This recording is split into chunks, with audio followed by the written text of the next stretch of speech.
Another thing that we say is pay as little as possible. You're going to want some money for infrastructure, for work on it. And if you spend all of your money capital on this piece of land, you may be sorry because now I'm stuck. Now I can't move ahead. So, and partner with other people. We're seeing this model in people who come to us for consultations now, and it's super exciting to us to watch what look like really earnest and viable associations of people who are pooling. Typically, like the older people have money, the younger people have energy, and everybody's sort of fired up about regenerative agriculture. But it's replaced a model we saw when we were very young in the 90s.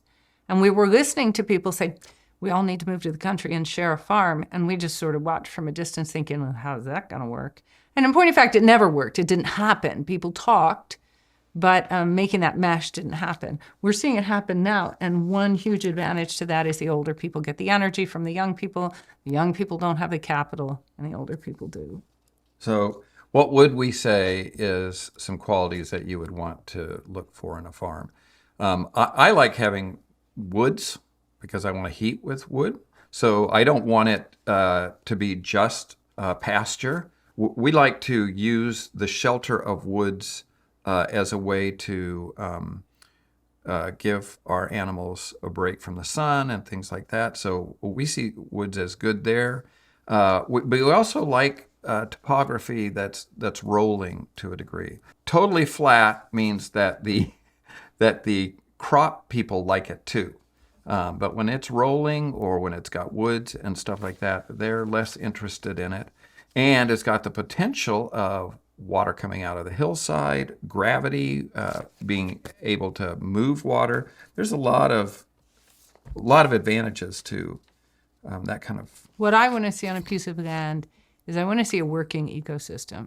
It doesn't matter a whole lot what that ecosystem is, as long as it's not like straight swamp or a desert, because I want to see a landscape where no major change appears to have happened to the plant life or the topography in the last few years. I'm not seeing a bunch of bare soil or gullying, and I'm not seeing. So, for example, if I came onto a site and there was apparently a monocrop plant, right, or maybe two crops, say it was straight fescue and vetch, I'd say somebody had to do a reclamation here recently.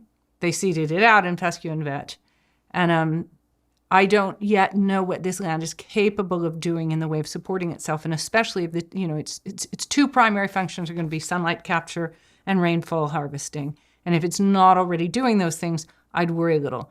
Not to worry for people who are looking for land. Most sites aren't that. Most sites look like, so what do people look at when they go out and look for farms? They say, well, it can't be that place because it's all covered with weeds. But people, that's a working ecosystem. If it looks bad, it's because of the time of year you're looking at it. You're seeing a bunch of overgrown woody weeds. But in the spring, they were little guys, and they were edible. The reason I want to see a working ecosystem is that any ecosystem is a mesh of functions, starting with sunlight harvest, rainwater harvest. If it's working, you can make a proposal to that. It's providing 10 billion goods and services inside that ecosystem, most of which we'll never be able to name and we could never replace. When we come to a piece of land and we propose to live on it and have it produce our food, we need to ask it to do that in the setting of the ecosystem it already is. So when you're looking at a piece of land, do look for, it doesn't matter how trashy it looks, like overgrown, weedy, briary, but it shouldn't look, I'd rather take that overgrown, weedy, briary thing than something that looks as though it's been recently cleared and reseeded, because I don't know what that would look like in 10 years, whether it's actually viable or not.